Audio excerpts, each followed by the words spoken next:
vocês. Grazi e Alana, bom dia e ótimo evento. Tchau, tchau. Obrigada, Lincoln. Excelente abertura. Olá, pessoal. Meu nome é Graziela Souza. Vou estar aqui junto de vocês nesse turno da manhã. Sou uma das organizadoras desse evento. E eu vou estar aqui convidando os nossos palestrantes para esse momento, tá certo? E aí, a Alana pode ficar à vontade para iniciar, tá certo? Bem-vinda. Só testar meu áudio, tá me ouvindo bem, Grazi? Tudo certinho. Perfeito. Minha tela já está compartilhando? Também, tudo certinho. Show. Agora parou de compartilhar. Deixa eu só fazer de novo aqui. 2 segundinhos. Voltei? Voltou, sim. Agora pode Pronto. Bom dia, pessoal. Primeiro, dar boas-vindas a vocês desse evento, como o Lincoln bem apresentou. É um evento que ele é montado pela própria equipe da Tempest, né? Com muito esforço, parceria. Opa, telefone, um momentinho, só para. E aí, a palestra de hoje que eu organizei para vocês é uma palestra intitulada Como usar Google Data Proc em projetos de ciência de dados com escala. Esse é um dos desafios nossos na atualidade. A gente vai conversar um pouquinho melhor sobre isso e comentar quais são os desafios, por que o Google Data Proc pode ser uma ótima ferramenta para a gente nesse sentido, o que ela promete, como ela ajudou a gente aqui na Tempest nesse sentido, e pode ser que alguém que esteja com problemas semelhantes se sinta convidado a usar essa ferramenta, e quem nunca ouviu falar sobre isso, ter a oportunidade aqui de conhecer outras coisas, outras tecnologias e conversar um pouquinho sobre esse mundo da ciência de dados. Vou me apresentar rapidamente. Meu nome é Alana Moraes, eu sou doutora em ciência da computação pela UFCG, trabalho como cientista de dados aqui na Tempest desde 2021, então fiz 2 anos agora na empresa, e trabalho com inteligência artificial desde 2008. Já trabalhei em muitos contextos e atualmente estou trabalhando com cibersegurança. Sou paraibana, nordestina, moro aqui em João Pessoa e trabalho na Tempest. E, como hobby, eu sou corredora de rua amadora. Então, me apresentei em todos os segmentos. No final, tem os meus contatos para quem quiser falar comigo. E hoje, também minha equipe está por aqui. Então, se virem as pessoas falando no chat, tentando responder vocês, pode ser meus queridos colegas de equipe, que a gente é um time bem unido, então pode ser que eles apareçam aí no chat para conversar com vocês também. Então, qual é o objetivo dessa nossa conversa de hoje? Basicamente, é apresentar uma visão geral sobre o Google Data Proc e os desafios em utilizá-lo em um projeto de ciência de dados. Essa palestra, ela surgiu como um desafio para mim, porque eu sou oficialmente na empresa uma cientista de dados. E como cientista de dados, eu vou conversar um pouquinho sobre isso, a gente tem papéis bem definidos dentro da equipe. Maior parte do meu dia a dia, eu trabalho com modelos, eu trabalho com inteligência artificial, calibrando algoritmos de machine learning, avaliando, planejando. Essa é a minha rotina do dia a dia. Trabalhar com Data Proc, projetar isso, planejar, incluir isso dentro de um projeto, isso é uma tarefa um pouco mais para a engenharia de dados. A gente tem esses papéis dentro da Tempest, bem divididos na nossa equipe e etc., mas aqui também, internamente, a gente tem sempre desafios para que a gente cresça como profissional. Então, essa é uma grande vantagem da Tempest. Então, você tem espaço também para aprender coisas novas, para explorar, para pesquisar, e a gente consegue fazer isso dentro do time de dados perfeitamente. E essa palestra é um resultado disso. Então, no momento que eu fui explorar um outro conteúdo, fui estudar outras coisas e aprendi novos conceitos. Então, estou trazendo para vocês um resultado desse processo de aprendizado que eu tive, executando uma tarefa e que eu precisei estudar conceitos de engenharia de dados. Então, para conversar sobre isso, eu organizei essa conversa, que é uma palestra, mas é mais uma conversa, tá? Organizado nos seguintes pontos. Uma breve introdução, vou falar um pouquinho do ciclo de vida de ciência de dados, vou falar sobre o Google Data Proc em si, vamos falar um pouquinho sobre a execução dessa ferramenta e fazer algumas considerações finais, certo?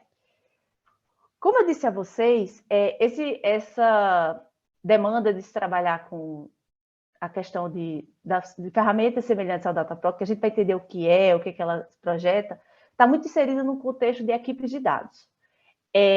De maneira geral, muitas empresas elas já se atentaram para o contexto de precisarem entender sobre os seus dados, explorar o valor dessas informações para tomar decisões, para previsionar situações, monitorar comportamentos. Então, a gente já vê as empresas falando sobre dados e tendo essa cultura de dados mais comumente do que acontecia na última década. Então, é muito comum também você ver dentro das empresas equipes de dados que controlam a questão de como organizar essas informações, como manipular, gera insights para gestores, para as equipes. Então, é muito comum a gente ver dentro das organizações esses tipos de times. Só que dentro de uma equipe de dados, a gente tem múltiplos papéis. Como eu mencionei, a gente tem engenheiro de dados, a gente tem cientista de dados, analista de dados, engenheiro de machine learning. Então, eu tenho múltiplos papéis que podem existir dentro desse grande grupo. Só que uma vertente cada vez mais forte dentro dessas equipes muito diversas é que a gente sempre está trazendo para os projetos de ciência de dados boas práticas da engenharia. Então, agilidade, cultura DevOps. Então, isso é uma rotina de projetos, hoje em dia, no mundo da ciência de dados também. Então, volta e meia, pensar sobre entregas rápidas, agilidade, custo, boas práticas, também é uma rotina para quem envia ou trabalha, ou que quer trabalhar nesse mundo de dados. Então, a gente tem que se preocupar com essas questões também. Em paralelo a isso, a gente tem a explosão do conceito de Big Data e da presença de Big Data também nas corporações. Você vê cada vez mais times, equipes, pessoas produzindo um volume gigantesco de dados que muitas vezes não são explorados e analisados da forma adequada. Porque trabalhar com um volume gigante de dados, ele tem alguns desafios. Não é toda máquina que processa, você tem que ter uma arquitetura dedicada a isso, tem um custo. Então, muitas decisões e investimentos precisam ser feitos para conseguir trabalhar com esse tipo de estrutura. Aqui na Tempest, a gente tem algumas formas de se trabalhar com essa quantidade de dados, porque não sei se vocês sabem, mas a Tempest trabalha, ela é pioneira em muitos dos projetos que a gente tem aqui, e a gente tem muito dado sobre muitos tipos de problemas. E aí, organizar esses dados é um desafio para a gente também, porque a gente tem N naturezas de dados, N tipo de fontes, e a gente precisa gerar valor e insights para continuar na vanguarda, continuar projetando bons serviços, ficando à frente nesse mundo de ameaças e vulnerabilidades que a gente combate. Então, de maneira geral, você entender sobre os dados que você tem, para a gente, não é um diferencial, para a gente é uma obrigação. Então, internamente, a gente tem algumas formas de trabalhar com essa quantidade gigante de dados que a gente tem, e uma das formas a gente atualmente tem um lake interno, que concentram algumas das informações que a gente tem de múltiplas fontes de dados. A gente vai falar, eu vou falar já, por que foi decidido a gente trabalhar com lake, claro, que alto nível, porque a gente tem que respeitar algumas questões de sigilo aqui, mas de maneira geral a gente pode comentar sobre esse ponto. Mas basicamente essa decisão de se construir um data lake é principalmente para democratizar a questão do acesso aos dados. Não para pessoas externas, não é abrir os dados da Tempest para todo mundo, mas muito mais internamente. Então, quem precisar daqueles dados, ter a possibilidade de, com menos burocracia, conseguir acessar o dado para tomar uma decisão rápida. Esse é o intuito da gente construir um data lake com um custo um pouco menor. Porque sempre também, quando a gente fala de projetos de ciências de dados de maneira geral, o custo das operações sempre é um desafio. Então, você às vezes tem soluções que prometem maravilhas, mas que na hora de se implantar dentro de uma empresa e num contexto de Big Data, essas soluções se tornam muito caras. E é difícil as organizações conseguir manter uma solução tão cara sem repassar isso para o cliente final e ter uma solução muito cara, um serviço muito caro no final dessa cadeia. Então, de maneira geral, pensar sobre custos é sempre um desafio nesse mundo de dados, nesse mundo de Big Data, e essa palestra vai muito nesse sentido de trabalhar com esses pilares. Dentro do mundo da ciência de dados, outro ponto que é importante a gente mencionar é sobre o ciclo de vida de um projeto de ciência de dados. Então, tudo parte quando a gente fala de um problema de negócio. Então, o problema de negócio é que guia a gente para definir qual vai ser o projeto, qual é a pergunta que a gente precisa responder, qual é o nosso objetivo.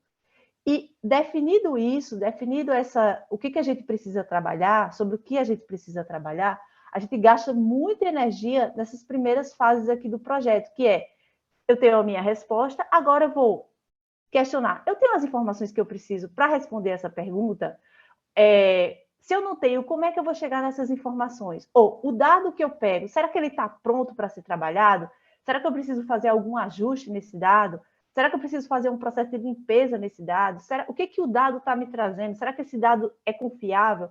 Então, esse processo de definir uma pergunta, olhar para os dados, organizar esses dados, isso aqui a gente gasta quase 80% do nosso tempo em um projeto de ciência de dados. Então, é muito tempo que se gasta organizando os dados, preparando os dados, para daí a gente pegar o dado pronto, organizado, e conseguir construir um modelo, conseguir tirar alguma inferência e, no final, ter um produto que vai ser levado para deploy e vai ser levado para produção para que um cliente, um usuário final, use. Então, é um ciclo, muitas vezes, iterativo, a gente repete muitas vezes as fases, então, é um processo que vai e volta até a gente chegar num produto ok e confiável, porque a gente também tem os nossos limiares e métricas de qualidade, então a gente tem que respeitar isso também. Então, a partir do momento que a gente faz esse ciclo, que a gente consegue construir esse ciclo, a gente está lidando com um projeto de ciência de dados.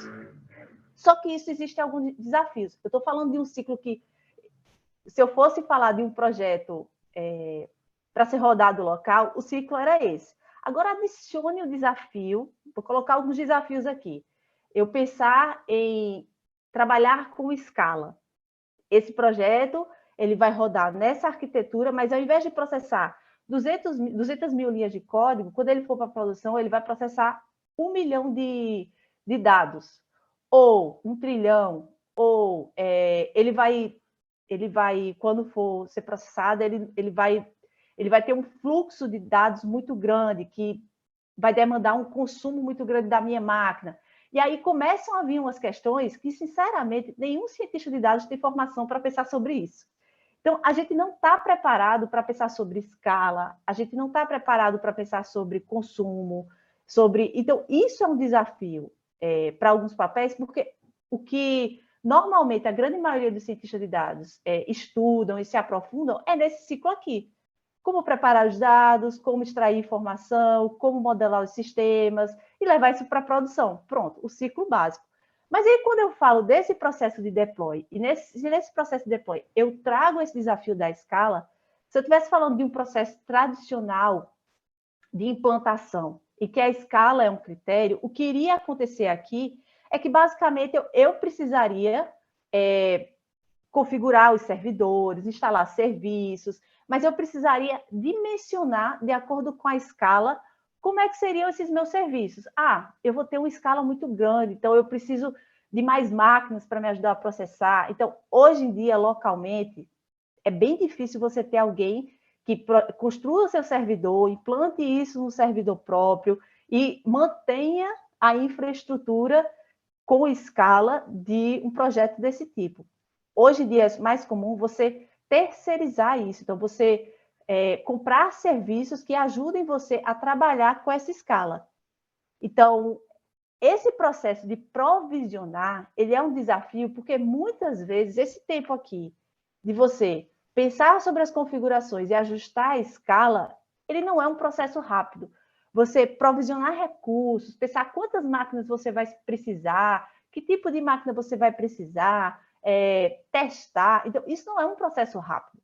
Esse provisionamento ele leva um tempo, horas, dias, semanas, e muitas vezes esse tempo parado é um tempo que você deixa de processar os dados que você precisa para chegar numa determinada resposta. Então, existe esse desafio, e a partir do momento que você provisiona adequadamente, a gente também tem que entender que nem sempre a chegada dos dados que eu tenho dentro de um sistema, ela vai ser sempre linear. Então, tem momentos que eu vou ter, mesmo no contexto de Big Data, eu vou ter um momento que eu tenho uma escala de dados maior, que vai exigir uma capacidade maior de processamento, armazenamento, operação, mas esse limite pode ser menor ao longo do tempo. Então, não é linear esse processo. Então, se eu trabalho com a estratégia de, tá certo, eu vou trabalhar com uma máquina desse tipo, mas eu vou alocar essa máquina por X tempo e deixar ela rolando lá indefinidamente na nuvem para processar esse tipo de informação para mim. A partir do momento que eu defino isso, o desafio quando a gente trabalha com escalas é que volta e meia a gente vai ter períodos de ociosidade. Então, eu estou pagando por um serviço que volta e meia ele vai ficar inativo. Ah, Alana, mas está danado, eu já estou conseguindo processar, nessa escala que eu estou conseguindo processar, eu ainda tenho que me preocupar que eu vou ter pedacinhos de espaços que eu vou ficar com esse cluster, que é essa máquina que eu vou alugar serviço, que eu vou ficar com essa máquina ociosa. Sim, vocês lembram lá no começo que eu mencionei que custo é um desafio? Isso aqui gera um custo para o projeto enorme. Então, você está pagando por um serviço de aluguel de máquina, de serviços e de processamento, que no final das contas você nem está utilizando. Então, é desperdício orçamentário aqui. Então, isso precisa ser revisto. Aí alguém pode estar pensando, é muito fácil. É só eu criar vários clusters, e aí toda vez que eu terminar o processamento, eu mato esse cluster. Quando eu precisar de novo, eu subo ele. Se eu acabei, eu mato de novo. Eu vou usar essa lógica. Só que aí, deixa eu avisar outra coisa para vocês. Se a gente usar esse desafio de subir um cluster, matar, subir um cluster, matar, o que vai acontecer é que você também tem um custo por startar um cluster. E, às vezes, existe desperdício financeiro também, quando você fica matando um cluster e subindo ele, matando um cluster e subindo ele. Então, isso também precisa ser dimensionado. Essa ainda não é a melhor solução. Então, tá vendo como é desafiador, gente, a gente paralelizar, colocar um processamento distribuído na nuvem. Então, não é uma atividade muito trivial. A gente precisa planejar, pensar sobre isso. Então, é um desafio. Isso aqui não é uma discussão básica. Não é todo mundo que vai trazer esse tipo de conversa para vocês. Então, dentro de ciência de dados, é esse o desafio. Só que antes da gente começar a discutir sobre isso, a gente precisa falar sobre um conceito chamado de Platform as a Service, que é um conceito... Eu vou mudar a minha tela aqui, vou dar um stop sharing só para mudar a perspectiva. Rapidinho, tá, gente? Só para eu colocar aqui outra visualização para vocês. Vocês estão vendo minha tela? Acho que sim. Estão vendo minha tela? Dê um ok no chat só para eu saber se já... Beleza. Beleza. Obrigada. E aí, o que acontece? Quando a gente fala de uma escala... Ai, gente, isso é mal de professor, tá? Já fui professor um bom tempo da minha vida, ainda sou em alguns contextos, então eu gosto de escrever, eu gosto de um quadro. Então, só para tornar a conversa um pouquinho mais didática. Processamento de dados, o que acontece no mundo real é que volta e meia eu tenho múltiplas fontes de dados que eu preciso processar. Então, eu tenho S3, dados que vêm do S3, eu tenho dados que vêm do Google, eu tenho arquivos que vêm de um banco de dados, eu tenho de um relacional, por exemplo, eu tenho arquivos que vêm de bancos de dados NoSQL, eu tenho arquivos Parquet, eu tenho Agros, eu tenho CSVs, eu tenho logs. Então, é muito heterogênea a forma como esses dados estão organizados dentro de uma empresa, por exemplo. Então, trabalhar com essas estruturas é um desafio muito grande. Por quê? De maneira geral, o que eu estou dizendo que as empresas estão fazendo atualmente, e é o que a Tempest construiu aqui, é que ela tenta centralizar esse processo de organização de dados por meio de algumas estruturas. Então, um exemplo, trabalhar com data lakes, trabalhar com data warehouses. Então, esse data lake, que é o que a gente tem aqui atualmente, o intuito dele é basicamente servir, deixa eu mudar só a cor aqui, ele servir de centralizador dessas informações, centralizador dessas informações e para que me ajude nesse processo de transformar esses dados, organizar esses dados, mas muito mais no sentido também de democratizar o acesso a esses dados. Eu poderia organizar esse lake utilizando diversas tecnologias. Eu poderia organizar ele no S3, eu poderia organizar ele no BigQuery, que é uma ferramenta do Google, que eu vou abreviar, vou chamar de BQ. Eu poderia trabalhar com Cloud Storage, do Google, que é o GCP, qualquer uma ferramenta do GCP, né, que é o BQ, por exemplo. Eu poderia trabalhar com Min.io, eu poderia trabalhar com LakeFS. Então, tem muitas tecnologias que poderia, Blob Storage. Então, eu poderia utilizar muitas ferramentas e tecnologias para me ajudar a construir esse meu lake. Que tecnologia é, como ela é construída, isso não é o principal dessa operação. A decisão da gente ter construído o lake é porque uma das vantagens do lake, em comparação com outras formas de organização, é porque o lake recebe esse dado bruto. Por exemplo, se eu estou trabalhando com um dado não estruturado, um arquivo TXT, um arquivo Avro, um Parquet, não importa. Ele consegue integrar essas informações de forma organizada dentro desse lake. Claro, isso não é uma tarefa fácil, isso aqui é uma das atribuições de engenheiro de dados também, então ele tem uma série de desafios para construir isso. Não é tão simples quanto parece, mas depois que isso fica pronto, é um desafio para a empresa, é um ponto positivo para a empresa, porque o desafio que a gente teria de tentar acessar esses dados e ter uma estrutura muito burocrática é super simplificado, e aí esse acesso à informação de fato acontece. Só que quando eu falo da arquitetura que a gente está utilizando, o desafio maior não é nem só organizar, é também processar. Eu tenho muito dado, é muita informação. E aí, quando eu penso em processar dados numa escala de Big Data, alguns termos aparecem, algumas tecnologias aparecem muito fortemente. E a mais popular de todas é trabalhar com uma tecnologia chamada Spark. Spark é o queridinho dos cientistas de dados, porque Spark permite que a gente trabalhe de forma distribuída projetos que a gente começou a implementar em Python, por exemplo. Então, Spark permite que a gente ganhe velocidade, paralelize algumas operações e consiga processar dados que anteriormente não eram possíveis. Então, hoje em dia, quando eu falo de processamento, esse processamento, basicamente, as ferramentas que estão ganhando visibilidade nesse cenário são ferramentas que trabalham em cima de Spark. Então, quando eu for falar, por exemplo, de uma lista de ferramentas que eu poderia utilizar para processar esses dados, eu tenho as nuvens, todas as nuvens como fortes candidatas à minha utilização. Deixa eu só dar um espacinho aqui para ficar igual. A AWS, eu tenho a Azure, eu tenho o Databricks, né, que permite que eu trabalhe com essas nuvens, eu tenho o Kubernetes. Deixa eu só alinhar aqui bonitinho. Beleza. Então, eu tenho essas ferramentas que poderiam ser utilizadas, ou poderia utilizar aqui, vou botar GCP, né?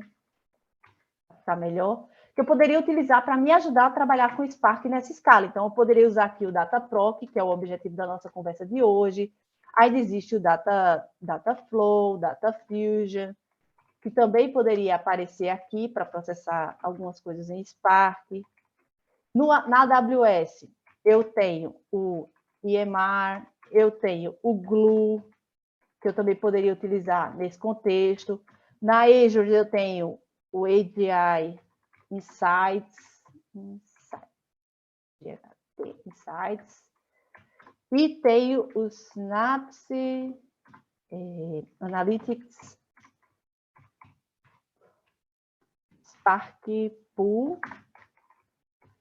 E no Kubernetes, só para a gente encerrar aqui falando das mais famosas nuvens, né? Eu tenho o K8S Operator. Todas essas ferramentas, elas se preocupam em trabalhar com o Spark na nuvem e oferecer serviços para que o usuário consiga trabalhar com isso. qual é o ponto em comum de todas essas ferramentas que eu citei aqui? Tirando, acho que o Dataflow, vou tirar o Dataflow daqui, tá? Essas ferramentas, todas elas, a gente pode dizer que elas vendem um serviço chamado de Platform as a Service. O que elas vendem para o meu usuário final, o serviço que elas vendem para o meu usuário final, nada mais é do que o serviço de prover uma plataforma distribuída que me ajude a provisionar, orquestrar meus dados, organizar essas informações, dimensionar hardware, dimensionar software, para um projeto que eu preciso executar. Então, a partir do momento que eu vendo esse tipo de serviço, eu estou falando do conceito de Platform as a Service, que é o que eu tinha mencionado anteriormente. Então, a partir do momento que, na hora que eu vou processar esse lake, eu estou processando em uma estrutura que não é minha, é distribuída, roda em cima de Spark, e eu pago por ter essa infraestrutura de hardware e software de forma distribuída, eu estou falando que eu estou trabalhando em cima desse conceito de Platform as a Service, certo? Então, esse conceito é super importante para a gente, porque ele é a base do que o Google Data Proc vai fazer por nós. Deixa eu só compartilhar novamente aqui. Minha tela é 1. Só para não compartilhar tudo de uma vez, tá, gente? Pronto, voltando. Entendido o conceito de Platform as a Service, agora sim a gente pode começar a falar do Google Data Proc. Então, o Google Data Proc é isso. Ele vende esse tipo de serviço, ele é uma plataforma de processamento de dados totalmente gerenciada, que executa cargas de trabalho de Big Data em clusters em cima do Apache Hadoop e do Apache Spark. Então, esse é o grande objetivo do Google Data Proc. Só que muitos outros serviços fazem isso. Eu comecei a listar coisas ali e todas as ferramentas que eu dei uma mencionada, elas falam de Spark, elas falam de Hadoop. Então, é uma concorrência muito grande, né? Eu poderia estar falando aqui hoje de Azure, eu poderia estar falando de AWS, que a gente já tem até outras partes da empresa, a gente também já utilizou a AWS em outros contextos. Então, eu poderia estar falando de outras ferramentas. Por que é que eu decidi falar sobre Google Data Proc, focando nesse contexto de Big Data? Porque, basicamente, ele tem um diferencial, que eu vou comentar melhor sobre isso, mas o grande diferencial dessa ferramenta é que eu não preciso trabalhar com clusters Spark para conseguir executar os meus jobs, que é o que a gente chama de arquitetura serverless. É esse que é o grande diferencial do Google Data Proc. A gente tem uma audiência aqui muito grande e muito diversa. Pode ser que eu tenha pessoas que já trabalharam com esse contexto de programação distribuída, na nuvem, etc., e entendam exatamente o impacto dessa frase que eu falei aqui, de arquitetura serverless. Mas quem não entende, não se preocupe, porque eu vou explicar isso melhor ao longo dessa conversa. Mas esse é o grande diferencial dessa ferramenta e a gente tem alguns impactos sobre essa característica do Google Data Proc. Então, uma grande vantagem do Google Data Proc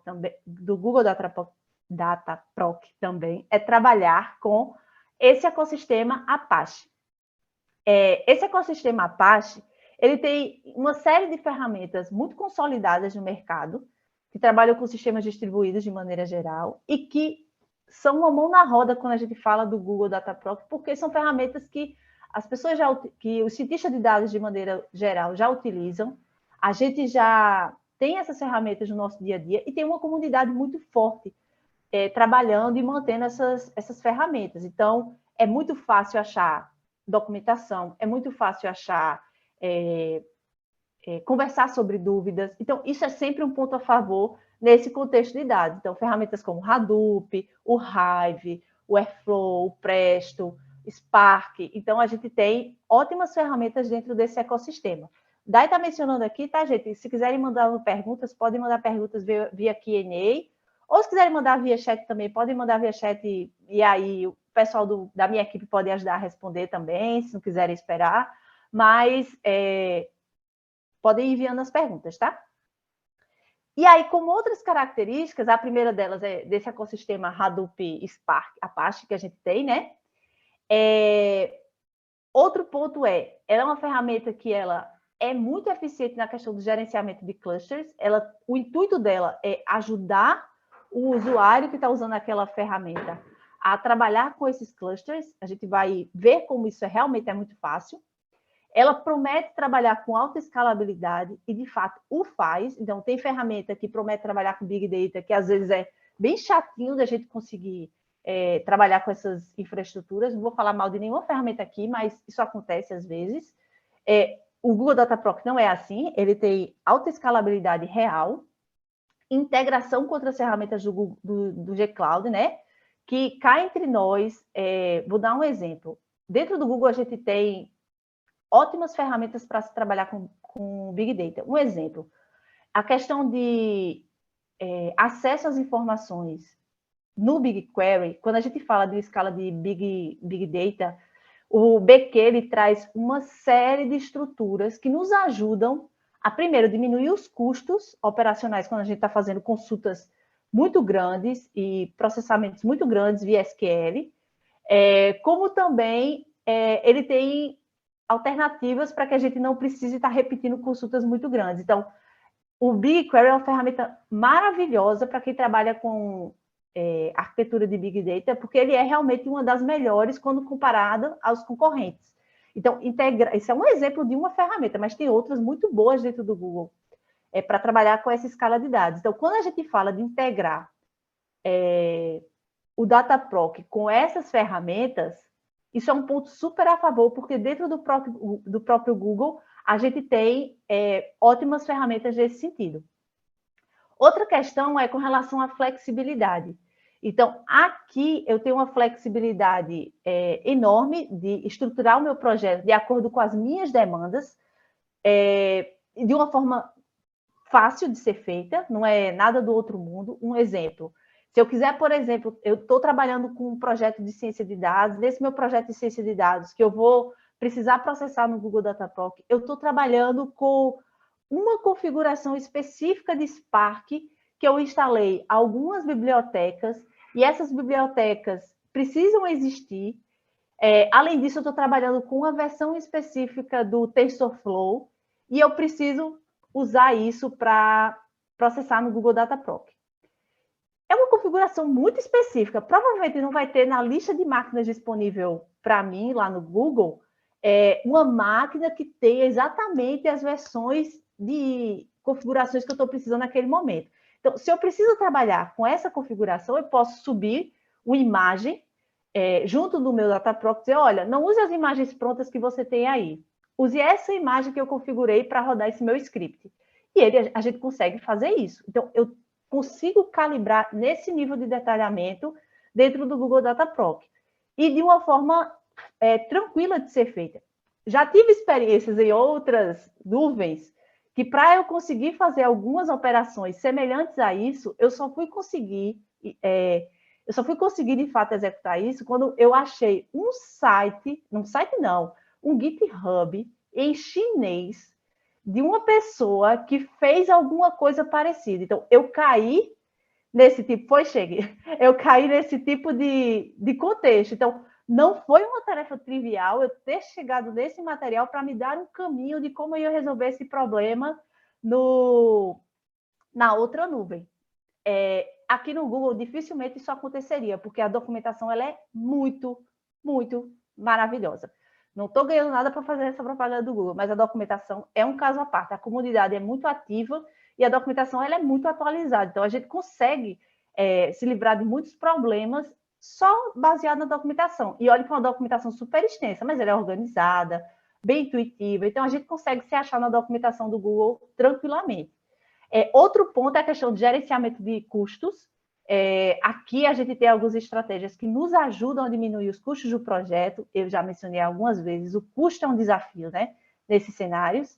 E trabalhar com a questão de segurança. Eu também consigo fazer algumas configurações específicas. Um exemplo, eu posso customizar num determinado nível que eu posso até fazer alguns ajustes de segurança no que eu estou executando. E o Google também, ele promete isso. Então, quando você coloca um cluster para rodar na minha infraestrutura lá do Dataproc, isso é uma caixa preta que vai para o Google. A gente não consegue parar aquele processamento, nem abrir, deixa eu adicionar isso aqui que eu esqueci. Não consegue.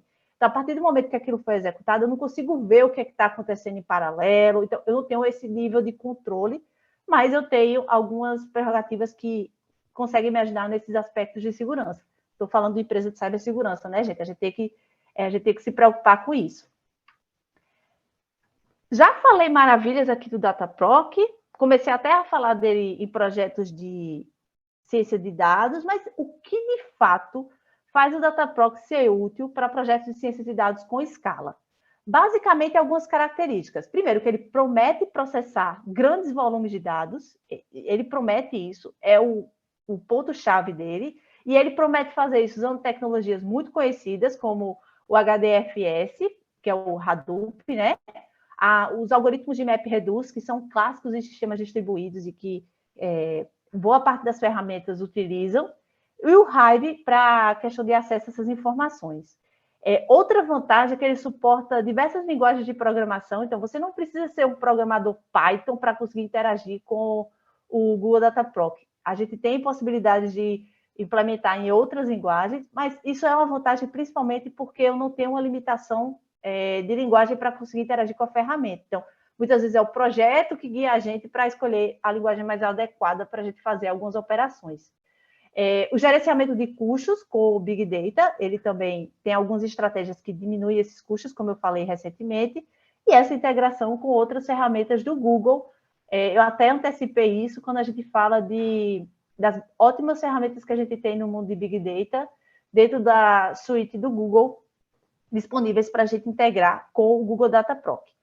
Então, quando eu comparo essa solução do Google Dataproc com outras soluções do Google, um exemplo, existe dentro do Google outras formas de a gente trabalhar com processamento distribuído, que é um exemplo o Google Dataflow.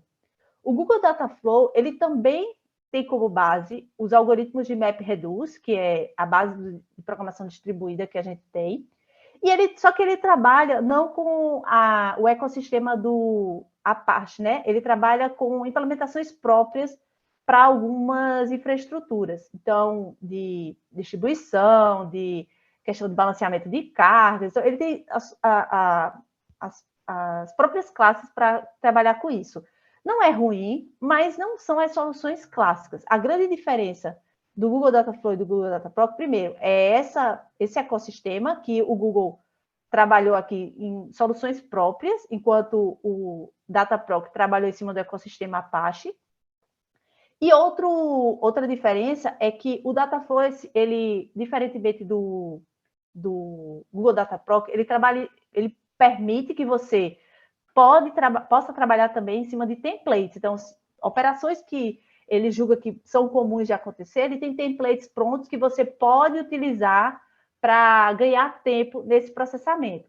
E esse processamento roda em cima do que a gente chama de Apache Beam, que o do Google Dataproc também pode trabalhar em cima do Apache Beam, tá? Não sempre, mas ele também pode chegar nesse nível de detalhamento. Só que, na hora que eu preciso fazer algumas configurações muito específicas, o Google Dataproc, ele é muito mais rápido disso ser feito do que o Google Dataflow. O Google Dataflow ele é menos customizável. Então, os cientistas de dados tinham algumas dificuldades com relação ao Dataflow, justamente por essa customização. Não era muito trivial fazer essa customização, porque existia uma dependência muito grande do Dataflow com a Apache Beam.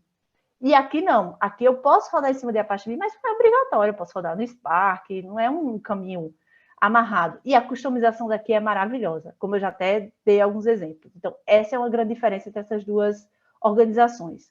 Outra coisa, eu posso colocar o meu Dataproc processando em diversas camadas. Eu posso trabalhar lá naquela fase da preparação de dados, usar o Google Dataproc para me ajudar a fazer um cálculo enorme que eu tenho que fazer, de transformar meus dados, e eu não tenho como fazer isso localmente, ou no meu servidor, e aí eu posso distribuir esse processamento para o Google Dataproc me ajudar. Eu posso também trabalhar na etapa de construção de modelos, ou então nas saídas. Eu vou avaliar alguns cenários, vou trabalhar com escala de Big Data também, e eu posso usar o Google Dataproc para me ajudar na etapa das saídas e análises e avaliações finais que eu faço desse processo. Então, de maneira geral, o ponto onde eu posso colocar o Google Dataproc para me ajudar no fluxo de ciência de dados é muito amplo. Então, eu posso colocar em qualquer etapa do meu processamento. Então, isso é uma vantagem maravilhosa e que é muito útil quando a gente fala no cenário de ciência de dados. E aí, quando eu falo dessa organização, vou passar um pouquinho mais rápido aqui, essa organização do Google Dataproc, ela trabalha com os clássicos de qualquer ferramenta de clusterização que a gente tem por aí. Então, dentro da API, ela tem 3 estruturas principais: clusters, jobs e operations. Então, quem já ouviu falar de ferramentas de programação distribuída, já deve ter ouvido falar sobre esses termos de clusters, jobs, e é bem comum. Só que a grande diferença é que ele faz isso usando ferramentas do Apache, né? Que nem todas elas utilizam isso. E da persistência do Hadoop, né? Desses dados. Falei maravilha, estou botando o Dataproc lá em cima, mas a gente quer ver isso na prática, né? Como é que eu faço para criar um projeto com o Google Dataproc? Vocês vão ver que é super tranquilo. Primeira coisa que a gente precisa fazer é preparar um ambiente. Ter uma conta do Google, nenhum serviço da Google funciona se você não tiver um cadastro no Google. Fazer uma configuração de ambiente de desenvolvimento, então instalar o gCloud na sua máquina, colocando suas informações, autenticação, senha. Então, é bem rapidinho, tem tutoriais maravilhosos na internet sobre isso. Deixa a sua máquina preparada, depois você vai criar ou utilizar um cluster do Google Dataproc. Na sequência, faz as configurações de acesso aos dados e configurações de segurança. Estamos em empresa de cibersegurança, é super importante pensar sobre isso em qualquer coisa que a gente trabalhe, tá? Então, estou incutindo isso na mente de vocês, pensar sobre segurança também. E aí, para criar o cluster Dataproc, eu tenho 3 formas. Depois que eu preparei, está tudo organizado. A primeira delas, via interface gráfica. A segunda delas, usando o CLI do Google, que é o Google Cloud Client. Depois que eu fiz as configurações, é só via terminal, basicamente. Isso aqui, o CLI é no terminal. Ou via ferramentas de automação de infra ou orquestração, tipo Terraform, Airflow, via API, SSH. Então, eu posso ainda usar esse caminho. Não vou mostrar isso aqui, porque eu precisaria de um tempinho maior para falar sobre isso. Então, infelizmente, é uma palestra mais compacta. Eu vou focar nessas 2 primeiras para a gente ver como é que eu criaria esse cluster. Primeira coisa que a gente tem que entender: o objetivo de criação de ferramentas do Google, ele tem o intuito de ser fácil. É isso que ele se propõe a fazer. Então, o caminho é simples. Então, ele promete que você vai conseguir usar um cluster Dataproc em 90 segundos. Vão ser 20 segundos para criar e 90 segundos para subir esse cluster. Isso aqui é maravilhoso, gente. Olha, lembra daqueles gráficos que eu mostrei no começo? O tempo que você leva para provisionar um cluster adequado para o seu projeto é de horas, semanas, dias. Então, já estou economizando tempo do meu projeto. Olha, não estou deixando a desejar. Já é um ponto super a favor. Beleza, mas como é de fato na interface gráfica? Você vai primeiro ter acesso ao Google Dataproc, vai lá nas ferramentas da GCP, aí vai ter uma opçãozinha lá do Google Dataproc. Infelizmente, eu não posso abrir o meu Dataproc aqui, porque tem muita coisa lá. Então, se eu abrir, vai aparecer um monte de coisa que não deveria, então não vou fazer isso, né? Mas eu trouxe algumas telinhas neutras para a gente conversar. E aí vai ter uma opção lá de clusters. Quando você... Dataproc vai ter a opção Create Cluster, quando você entrar na opção do próprio Google Dataproc. E aí vai ter a opção Create Cluster. Quando você clicar em Create Cluster, vão ter 2 formas de você criar o cluster. Você vai criar ou um cluster na Computer Engine ou um cluster no GKE, que é do Kubernetes. Não sei nem se falo certo Kubernetes, mas eu vou falar Kubernetes, tá? E aí, nessa hora que a gente está falando dessa criação, eu criei o primeiro tipo, cluster on Computer Engine. Na hora que eu vou fazer essa criação, eu defino o nome da máquina, a região, a zona, quantos workers master eu vou ter, quantos outros workers eu preciso. Aí eu faço configuração de tipo de máquina. É só um clique aqui, escolho, tá? Por isso que ele diz que é 20 segundos, peço para criar. A partir do momento que eu criar, vai aparecer nessa minha tela aqui o cluster que foi criado. Opa, criei um cluster. Beleza. E aí, essa é a primeira forma. A segunda forma é usar o terminal. Configurei o meu cliente Google, estou autenticada, abro lá o meu prompt e aí eu digito o comando gcloud dataproc clusters, create e digo o nome do meu cluster. Aí eu digo qual é a região, subrede, as mesmas informações que eu coloquei lá. A lista de parâmetros é enorme, tá, gente? Então, é uma boa a gente ir na documentação, dar uma olhada, o que a gente está precisando. Então, dá uma olhada, coloca lá, Enter. Na hora que eu fizer isso, vai estar lá de novo o cluster sendo criado na mesma área que tiver o do Google Dataproc, na mesma região. Se eu não conseguir visualizar na interface gráfica, você pode também verificar nas linhas de comando, fazer gcloud dataproc clusters list. Na hora que eu fizer isso, eu vou ver as minhas máquinas criadas. Então, beleza. Depois que eu criei esse meu cluster, eu tenho que colocar um job para executar nesse meu cluster, que é basicamente pegar o script que eu programei e dizer, eu quero executar nesse cluster. Na hora que eu faço isso, eu posso fazer ou via terminal novamente, gcloud, dataproc jobs, submit spark, e coloco o nome do cluster, que classe eu vou rodar, e dizer se eu tenho alguma dependência. Nesse caso, como eu estou rodando o script em Java, ele vai rodar uma classe Java, e aqui tem um jar de dependência. Mas poderia ser uma classe Python. Eu, particularmente, uso mais Python dentro do Dataproc, e é bem customizável. Ou então, eu poderia clicar aqui nessa aba de Jobs, que tem uma opçãozinha lá, Create Job, que também eu posso ir no clique-clique, bem parecido com o que acontece nos clusters. Eu esqueci de colocar uma telinha sobre isso, tá, gente? Mas é bem parecido com essa daqui. Parece uma telinha, você vai dizer qual cluster que você quer rodar, vai dizer qual é o arquivo, então é bem avançar, que você vai conseguir rodar esse cluster também. Beleza, tá tudo lindo. E aí eu vou acompanhar os jobs que estão sendo executados aqui de forma tranquila. Beleza, tá tudo lindo, mas essa ainda não é a maravilha de trabalhar com Dataproc.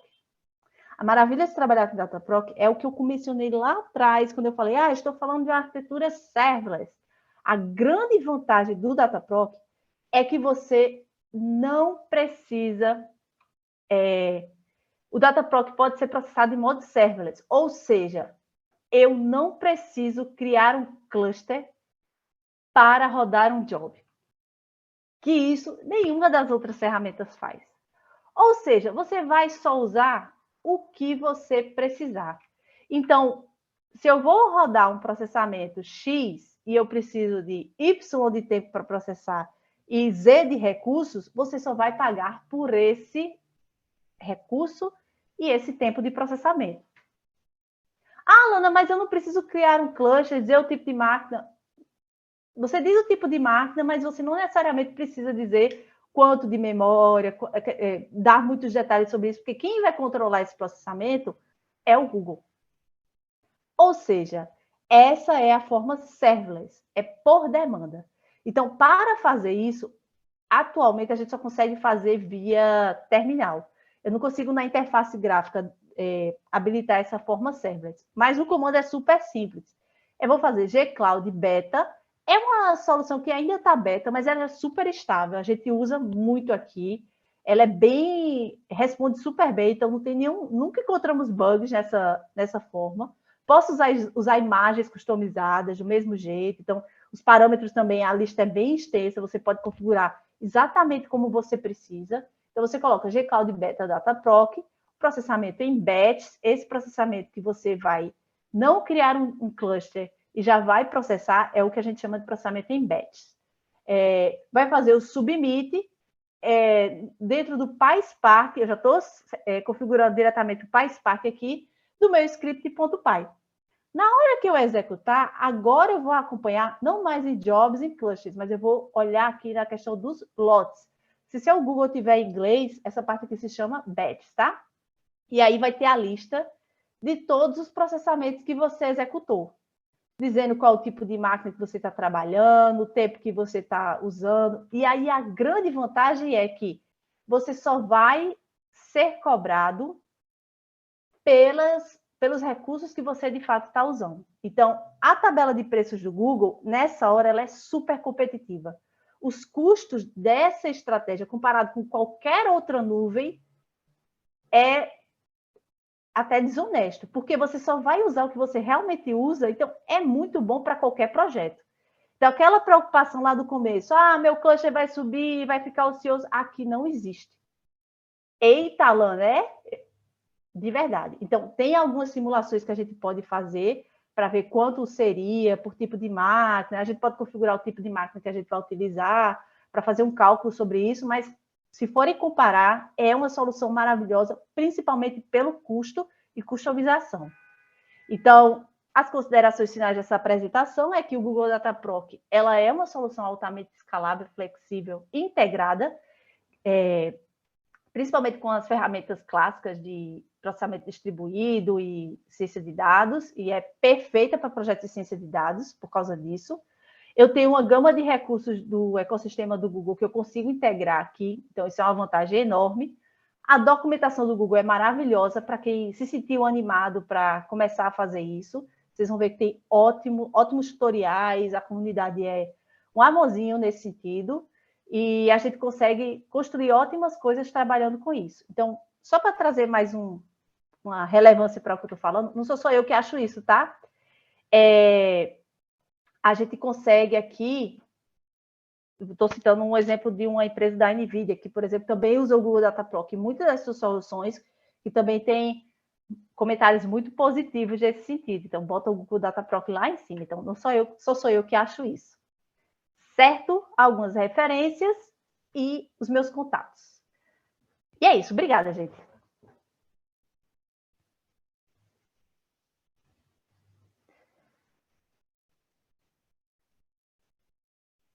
Alô? Oi, Grazi. Isso não, né, Alana? Isso tudo. Muito didática a sua palestra, maravilhosa, adorei. Não sou técnica, Obrigada. não sou desse meio, Entendeu, mas Grazi? consegui entender algumas coisinhas, sim.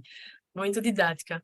Mas, Alana, a gente tem algumas perguntinhas que até que dá para a gente responder. Vê só, Adonis Uchoa perguntou assim, um PES não pode tirar parte da segurança desses dados? O que tu acha? Todas essas ferramentas que a gente está falando aqui, aquelas que eu listei principalmente, hoje em dia, se elas não dão configurações específicas de segurança e garantem isso, dificilmente alguém iria rodar alguma coisa lá. Então, vou dar um exemplo do Google, porque é o que eu estou falando mais hoje, mas todas elas têm uma série de configurações. A gente consegue, dentro da questão de controle de acesso, configurações de segurança, criptografia, a gente consegue garantir que esse processamento que a gente está executando é seguro.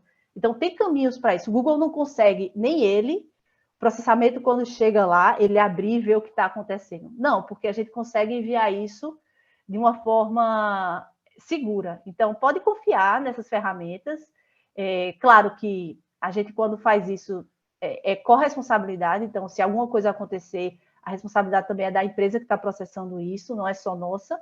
Mas é bem seguro, então é bem comum, assim, acho que eu nunca ouvi falar de vazamentos desse nível de processamento distribuído nessas grandes empresas, né? Pode ser que aconteça em outras, tal, mas Google, Amazon, Azure, então elas são bem seguras nesse sentido, pode ficar tranquilo. Massa, Alana, tem mais um aqui, ó, no chat. O Workbench é mais um espaço para teste. Ele pode ser utilizado antes de rodar os jobs em um cluster. O Workbench... Repete aí, a Grazi, que eu me perdi. O Workbench é mais um espaço para teste, para utilizar antes de rodar os jobs em um cluster. Ficou claro? Não entendi muito a pergunta. Desculpa, eu posso não ter entendido a pergunta, porque também eu sou cientista de dados, tá? Essa parte de engenharia. Mas quem me mandou a pergunta e quiser conversar mais sobre isso, me manda um e-mail, que aí eu tento entender melhor. Pronto. Mas E aqui eu teste de também, jobs, né? eu não entendi muito essa parte, sabe? Mas a gente Tranquilo, pode conversar Aline. melhor sobre isso. Pronto, Caio, entre em contato com a Alana para tirar melhor essa tua dúvida, tá bom? É, Mas aí, além de Caio, tem mais um aqui de Rony. Alana, tem tá. algum espaço billing que mostra os recursos que estão sendo utilizados?